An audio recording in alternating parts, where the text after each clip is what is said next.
Welcome to trading analyst. இந்த வீடியோவில் நம்ம என்ன பார்க்க போகிறோம்னா நிஃப்டி பேங்க் நிஃப்டியோடைய ஃபியூச்சர் மூவ்மெண்ட்ஸ் மண்டே எப்படி இருக்கும் அப்படிங்கிறத பார்க்க போகிறோம். 2 days வந்து நம்ம ஒரு வீடியோ அப்லோட் இல்லை, பட் ஒரு த்ரோட் பெயின் ப்ராப்ளத்தினால நம்ம அப்டேட் பண்ண முடியல. சரி, ஓகே டன், வாங்க வீடியோக்குள்ளே போகலாம். ஸோ இதோடைய சப்போர்ட் ரெசிஸ்டன்ஸ், அதாவது டிமாண்ட் அண்ட் சப்ளை ஜோனை முதல்ல மார்க் பண்ணிடலாம். ஸோ இன்றைக்கி நிஃப்டி என்ன நடந்தது அப்படின்னா, உங்கள் மார்னிங்கில் உங்களுக்கே தெரிஞ்சிருக்கும், ஒரு நல்ல ஒரு அப் மூவ்மெண்ட் கொடுத்து ஒரு இயர்லி ஹையும் பிரேக் பண்ணியிருக்கு. So very very important.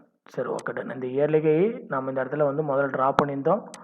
அதுக்கப்புறம் பார்த்தீங்க அப்படின்னா வந்து நம்ம இந்த ஏரியா ஒன்று ட்ரா பண்ணியிருந்தோம். அந்த ரேஞ்சு ட்ரா பண்ணியிருந்தோம். ஸோ இதெல்லாம் நான் முதல்ல ட்ரா பண்ணிக்கலாம். ஸோ இதெல்லாம் இந்த ஒரு 3 லைன்ஸ் வந்து நம்ம ட்ரா பண்ணிக்குவோம். Okay done. இப்போ பார்த்தீங்கன்னா 20,800க்கு மேலே ஒரு க்ளோசிங் கொடுத்து மூவ்மெண்ட் கொடுத்தா இந்த ரேஞ்ச் வரைக்கும் போவதற்கான வாய்ப்பு இருக்குது. அங்கேருந்து ஒரு செல்லிங் கொடுப்பதற்கு வாய்ப்பு இருக்குது அப்படிங்கிற மாதிரி கான்செப்டில் பார்த்தோம். ஸோ நம்ம இதை தான் ஐஎஸ் டைம் ஃப்ரேமில் என்ன நடக்குது அப்படின்னு பார்க்கணுங்கிறது. அப்படி பார்க்கும்போது மார்க்கெட்டில் வந்து பார்த்திங்கன்னா இது ஒரு டவுன், அதாவது 20,800 ஒரு டவுன் கொடுத்தது.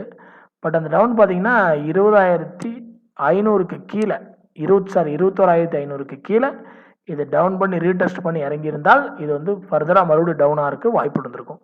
பட் ஆனால் பார்த்தீங்க அப்படின்னா அது அப்படியே கண்டினியூவாக ஆகி மறுபடியும் ஒரு ரீடெஸ்ட் பண்ணி இப்போ மார்க்கெட்டில் ஏறுகையும் பிரேக் ஆகி க்ளோஸ் ஆயிடுச்சு. சரி, ஓகே டன். இனி இது அடுத்தமா என்ன மாதிரியான ஒரு மூமெண்ட்ஸ் கொடுக்கும் அப்படிங்கிறத நம்ம இங்கே பார்க்கணும். ஸோ ஃபர்தராக மறுபடியும் இது வந்து என்னவா ஒர்க் பண்ணும் அப்படிங்கிறத நம்ம தெரிஞ்சுக்கணும். ஃபர்தராக வந்து பார்த்தோம் அப்படின்னா இது மறுபடியும் இந்த இடத்துல ரீடெஸ்ட் பண்ணி இந்த மூமெண்ட்டை கண்டினியூ பண்ணலாம். நாம் தெரிஞ்சுக்க வேண்டியது முதல் ஸ்டெப். ஓகே, ரெண்டாவது வந்து பார்த்தீங்கன்னா இந்த இயர்லி லோவை வந்து பிரேக் பண்ணி க்ளோசிங் கொடுத்துருக்கு. ஸோ இது வந்து ஒரு ஃபால்ஸ் பிரேக் அவுட்டா அப்படிங்கிறது எடுத்துக்கணும். அப்படின்னா அது வந்து நமக்கு எப்படியான ஒரு மூமெண்ட்ஸ் இருக்கும் அப்படின்னா, ஸோ இதுக்கு கீழேயும் இது வந்து ஒரு க்ளோசிங் கொடுத்துட்டு மறுபடியும் மேலே வருதுன்னா நம்ம கொஞ்சம் அலர்ட்டாக இருக்கணும். ஏன்னா அது ஃபர்தராக இந்த ஏரியாவில் ரிவர்ஸில் ஆகிறதுக்கு வாய்ப்புகள் இருக்குது. அதாவது 21,900 ரிவர்ஸில் ஆகிறதுக்கு வாய்ப்பு இருக்குது. இதுக்கு கீழே க்ளோசிங் கொடுத்துட்டு வந்துட்டால், அதாவது 21,700 இந்த டவுன் வந்து க்ளோசிங் கொடுத்துட்டு வந்தால் மேபி இது வந்து மறுபடியும் ரிவர்ஸ் ஆகி மேலே வந்தாலும் செல் ப்ரெஷர் நடக்கிறதுக்கு வாய்ப்பு இருக்குது. மேபி அப்படி வராமல் மார்க்கெட்டில் இந்த ரேஞ்ச் 21,850 இந்த ரேஞ்சில் வந்து ஒரு ரேஞ்சுக்குள்ளே வந்து மார்க்கெட் 21,850 800 இந்த ரேஞ்சிலே வந்து மார்க்கெட் வந்து ஒரு ரிவர்சல் கொடுத்துன்னா மறுபடியும் ஃபர்தராக இந்த கையும் இதை உடச்சு மூவ் ஆகும். நாம் அதை அப்படி தான் எடுத்துக்கணும். ஸோ ட்ரெண்டு கூட நம்ம ட்ராவல் பண்ணணும். நம்மளோட மெயின் கான்செப்டு ட்ரெண்ட் ட்ரேடிங்கை கரெக்டாக வந்து ஃபாலோ பண்ணிக்கணும். அப்படி தான். சரி, ஓகே. இந்த மூமெண்ட் இது கொடுத்துருச்சு. அப்படி இல்லாமல் இது வந்து 21,700 800 பிரேக் பண்ணி ஒரு க்ளோசிங் கொடுத்து ஸோ இங்கே இடத்துல செல்லிங்கோ இந்த இடத்துல செல்லிங்கோ வந்தால் இந்த லோவையும் பிரேக் பண்ணுறதுக்கு வாய்ப்புகள் ஆயிரும். ஸோ என்ன ரீசன் அப்படின்னா, ஏற்கனவே இங்கே வந்து பார்த்தீங்கன்னா ஒரு டபுள் பாட்டம் ஃபார்மேஷனில் தான் இது வந்து மார்க்கெட்டில் ஒரு மூவ்மெண்ட் கொடுத்துருக்குது. இந்த இடத்துல வந்து பார்த்தீங்கன்னா ஒரு டபுள் பாட்டம் ஃபார்மேஷன் தான் கொடுத்துருக்கு. ஸோ நெக்ஸ்ட் டைம் வரும்போது அந்த இடத்த அது வந்து சப்போர்ட் எடுக்குமாங்கிறது கொஞ்சம் நம்ம திங்க் பண்ண வேண்டிய விஷயம். ஏன்னா அது வந்து ஒரு இயர்லி பிரேக் பண்ணி கீழே வந்தால், ஸோ அதுவும் 21,700க்கு கீழே க்ளோசிங் கொடுத்து ரீடெஸ்ட்மெண்ட் டவுன் ஆனால், இதுவே வந்து இது இந்த இடத்துல வந்து அப்படியே ரிவர்சல் ஆயிடுச்சுன்னா ஃபர்தராக இது மறுபடியும் ஹையை பிரேக் பண்ணி மூவ்மெண்ட்டு கொடுக்கலாம். அப்போ நம்ம புரிஞ்சுக்க வேண்டிய விஷயம் 21,800 வெரி இம்பார்ட்டன்ட். அதுக்கப்புறம் பார்த்தீங்கன்னா 21,500 ஸோ இந்த 2 ஏரியா இருக்குது. ஸோ நம்ம இந்த இடத்துல மறுபடியும் மார்க்கெட் 22,150க்கு மேலே மறுபடியும் ஒரு க்ளோசிங் கொடுத்தது அப்படின்னா இது ஃபர்தராக மறுபடியும் மூவ் பண்ணுறதுக்கு முயற்சி பண்ணும். இந்த கையை பிரேக் பண்ணும்போது இது ஒரு நல்ல மூவ்மெண்ட் கொடுக்கும். ஸோ இது வந்து ஒரு இப்போ வரைக்கும் பார்த்தீங்க அப்படின்னா இது ஃபால்ஸ் பிரேக் அவுட்டான்னு தெரிஞ்சுக்கணும்னா நமக்கு இந்த ஒரு மூவ்மெண்ட் டவுனில் கொடுத்தா தான் இது நமக்கு தெரியும். ஸோ சப்போர்ட் லெவலாக 21,800 பார்த்தோம். அதையும் பிரேக் ஆச்சு அப்படின்னா நமக்கு அடுத்த சப்போர்ட் லெவல் வந்து பார்த்தீங்கன்னா 21,500. அடுத்த சப்போர்ட் லெவல் வந்து பார்த்தீங்கன்னா நமக்கு 21,500 இருக்குது. ஸோ அதையும் பிரேக் பண்ணுது பட்சத்தில் வந்து 21,000 அடுத்த சப்போர்ட் லெவல். ரெசன்ஸ் வந்து பார்த்தீங்கன்னா ஒருவேளை இதுக்கு மேலே க்ளோஸ் கொடுக்குது 22,200 இது மார்க்கெட்டில் ப்ரைஸ் தாண்டுது அப்படின்னா ஸோ நமக்கு என்ன மாதிரியான ஒரு மூவ்மெண்ட் இருக்கும், அது என்ன ஒரு டார்கெட்டை கொடுக்கும் அப்படிங்கிறத பார்ப்போம். ஸோ இந்த மூவ்மெண்ட்டில் இது என்ன டார்கெட் கொடுக்குது அப்படின்னு பார்த்தீங்கன்னா மார்க்கெட் 22,527 நெக்ஸ்ட் டார்கெட் 22,527. இந்த ஹை பிரேக் பண்ணி இந்த மூமெண்ட் இது கீழே க்ளோஸ் ஆகாமல் மூவ் ஆச்சு அப்படின்னா 22,520 27 ரேஞ்சுக்கு ஃபர்தராக இது மூவ் ஆயிரும். அதனால் நம்ம இது ரேஞ்ச் வரைக்கும் தான் செல்லிங்கிற கான்செப்டில் இருக்கிறவங்க இருக்கணும்.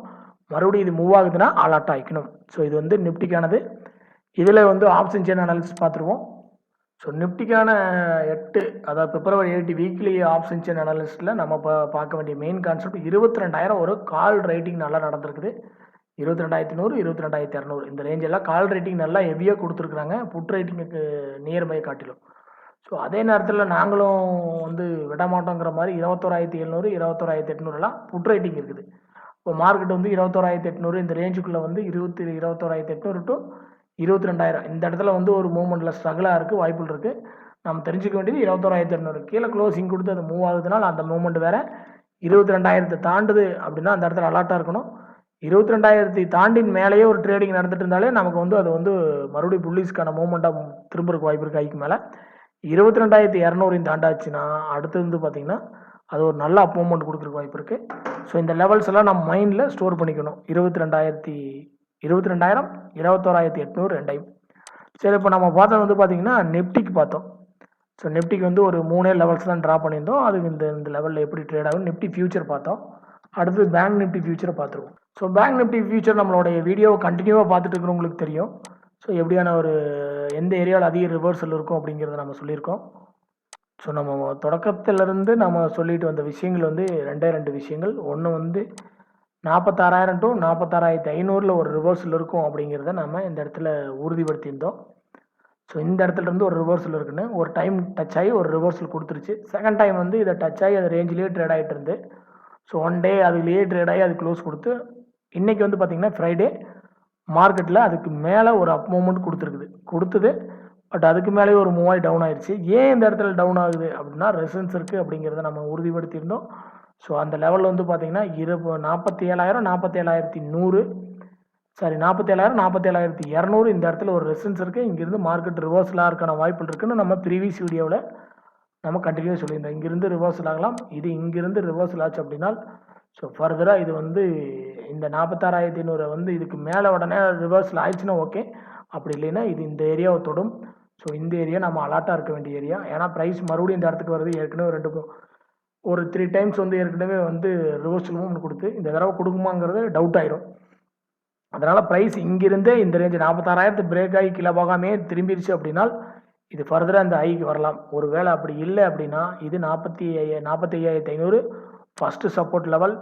ஸோ இதையும் பிரேக் ஆகுதும் பட்சத்தில் இது வந்து பார்த்திங்கன்னா 44,400 செகண்ட் சப்போர்ட் லெவல். நம்ம ப்ரீவியஸ் வீடியோவில் சொல்லியிருப்போம் 44,400 ரேஞ்சில் ஒரு சப்போர்ட்டில் ரிவர்ஸ் ஆகணும் இந்த இடங்களில். ஸோ இது மறுபடியும் ஒரு நல்ல ஒரு சப்போர்ட்டிவாக இருக்கும்.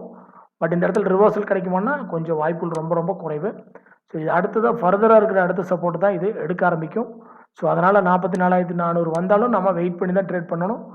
ஏன்னா இது வந்து அடுத்ததாக 44,100 இந்த ரேஞ்சில் இது ஒரு நல்ல சப்போர்ட் இருக்குது. ஸோ அதையும் பிரேக் பண்ணும் பட்சத்தில் இது வந்து அடுத்ததாக 43,800 இந்த ரேஞ்சில் தான் அடுத்த லெவல் இருக்குது. 43,800. ஸோ நம்ம தெரிஞ்சுக்க வேண்டிய விஷயம் மார்க்கெட்டில் ஸோ இது எப்படி இருக்குது, என்ன மாதிரியான ஒரு மூவ்மெண்ட் கொடுக்குது அப்படிங்கிறத நம்ம ஃபர்தராக புரிஞ்சுக்கணும். இது 46,000 பிரேக் பண்ணாமே மூவ் ஆச்சு அப்படின்னா மறுபடியும் இது இந்த 47,000 ரேஞ்சில் மறுபடியும் ஒரு செல்லிங் மூவ்மெண்ட் கொடுக்குறதுக்கு வாய்ப்புகள் இருக்கிற ஏரியா தான். மறுபடியும் 47,000 வந்தால் கவனமாக இருக்கணும். மறுபடியும் செல்லிங் கொடுக்குறதுக்கு வாய்ப்புகள் இருக்குது. அதை பிரேக் பண்ணி மார்க்கெட் மூவ் ஆகுது அப்படின்னா அடுத்ததாக இது ஃபர்தராக இங்கிருந்து 48,000 டு 48,200 ஒரு நல்ல ஒரு மூமெண்ட்ஸ் கொடுக்குறதுக்கு வாய்ப்புகள் இருக்குது. இந்த இடம் ரொம்ப கவனமாக இருக்கணும் இந்த ஏரியாக்களில். ஸோ நிஃப்டியும் வந்து நமக்கு ஃபால்ஸ் பிரேக் அவுட் கொடுத்துருக்குது. பேங்க் நிஃப்டி இயர்லி ஹை வந்து பிரேக் ஆகலை. ஸோ நம்ம இதெல்லாம் மைண்டில் கன்சிடர் பண்ணணும். ஸோ இது வந்து இப்போ பார்த்தீங்க அப்படின்னாலும் ஒரு மூமெண்ட்ஸ் வந்து டவுன் சைடில் ஒரு மூமெண்ட்ஸ் கொடுத்துருக்குது. இப்போ தான் இந்த ஸ்விங் ஐக்கு மேலே இது க்ளோசிங் கொடுத்துருக்குது. ஸோ அதை கன்ஃபார்ம் பண்ணுறதுக்கு இது இந்த இடங்களில் வந்து மறுபடியும் ரிவர்சல் ஆயிடணும். ஸோ மேபி அப்படி இல்லைன்னா இந்த இடங்களையாவது இது ரிவர்சல் கொடுக்கணும். அப்படி இல்லை அப்படின்னா இது வீக் ஆயிரும்.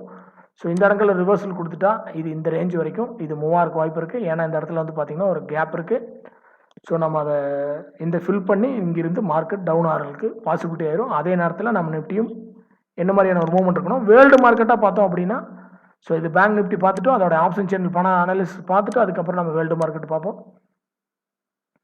பிப்ரவரி 7 ஆப்ஷன் சேனல் அனாலிசிஸில் உங்களுக்கு வந்து 47,000 நல்ல ஒரு ஸ்ட்ராங் செல்லிங் காலில் நடந்திருக்குது. 46,500 காலில் தான் இப்போ அதிகமாக செல்லிங் இருக்குது. நம்ம பார்த்தாலே தெரியுது புட்டை காட்டிலும். ஸோ அதுக்கப்புறம் பார்த்தீங்கன்னா 46,000 வந்து புட்டில் ஓரளவுக்கு செல்லிங் இருக்குது. இப்போ 46,000 அந்த ரேஞ்சில் இருக்குது. 46,000த்துக்கு கீழே க்ளோஸ் ஆகி மூவ் ஆச்சுன்னா அடுத்து 45,500 ஈஸியாக வரும்.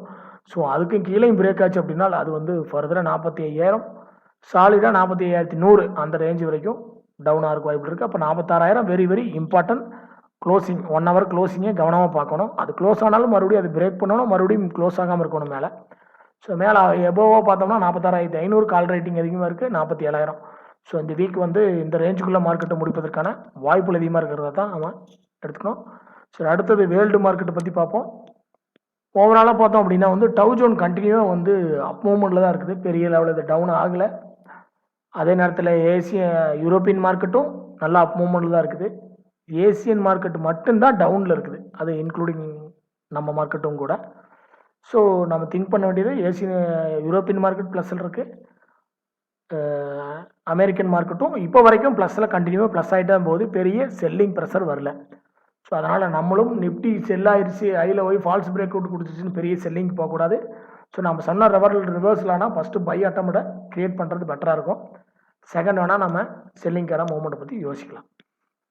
அதுவே அது வந்து கீழே நம்ம சொன்ன லெவலுக்கு கீழே செல்லிங் கொடுத்தோன்னா நம்ம செல்லிங் கான்செப்ட்டுக்கு போகலாம். எஃப்ஏஎஸ் டேட்டா வந்து பார்த்தீங்கன்னா வந்து நேற்று வரைக்கும் தான் இருக்குது, இன்னும் அப்டேட் ஆகலை இந்த டைமுக்கு. ஸோ இன்னும் வந்து ஃபாரினர்ஸ் இந்த மாதமும் செல்லிங் தான் ஸ்டார்ட் பண்ணியிருக்காங்க. பெரிய அளவில் அவங்க பையிங்கான கான்செப்ட் க்ரியேட் பண்ணல. அதனால் கொஞ்சம் நம்ம கவனமாக இருக்கணும். ஒவ்வொரு ப்ரைஸ் வந்து ஒரு ஹைட் தொடும் போதெல்லாம் அவங்க ப்ராஃபிட் புக்கிங்க்கு செல் பண்ணுவாங்க. ஸோ அந்த ரெசன்ஸ் ஏரியா வந்தேமே நீங்கள் கொஞ்சம் அலர்ட்டாக இருக்கணும். நீங்கள் கையில் வச்சுருந்தீங்கன்னா பொசிஷனை எக்ஸிட் பண்ணிவிட்டு மறுபடியும் கீழே வந்தால் வாங்கிக்கிற மாதிரி பார்த்துக்கணும். ஸோ ஓவராலாக நம்ம மார்க்கெட்டில் டெக்னிக்கல் வைஸாகவே பார்த்துட்டோம். ஸோ உங்களுக்கு இதில் ஏதாவது புரியல, இதில் ஏதாவது நீங்கள் தெரிஞ்சுக்கணும், உங்களுக்கு ஏதாவது மற்ற ஏதாவது ஸ்டாக்ஸை பற்றி உங்களுக்கு ஏதாவது தேவைப்படுது அப்படின்னா நீங்கள் கமெண்ட்ஸில் கமெண்ட் பண்ணுங்கள். ஸோ நம்ம தொடர்ந்து நம்ம சேனலை வாட்ச் பண்ணிட்டு வாங்க. சேனலை வாட்ச் பண்ணிட்டு வர நண்பர்களுக்கும் தேங்க்யூ. மறுபடியும் இன்னொரு வீடியோவில் பார்ப்போம்.